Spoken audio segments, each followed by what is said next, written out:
Ay, yuda, Donnie Pangilinan ibinulong daw kay Robbie Domingo na si Belle wala nang iba.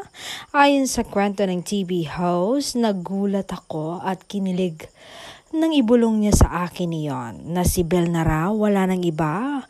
Tapos na daw ang kanyang paghahanap.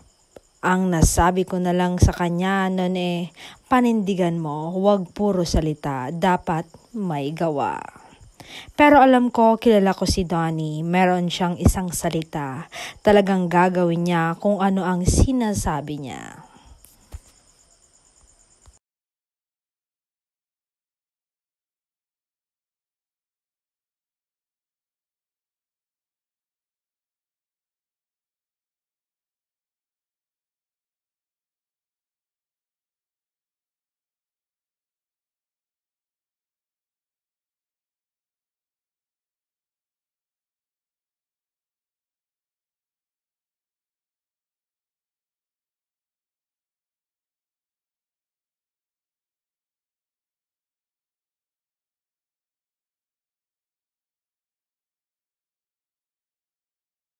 Nang matanong kung nakikita ba niya ang sarili with Belle for next 5 years, at natatawang sagot ng aktor, we will see. We shall see, pero ipagdasal nyo na kami na forever, ha?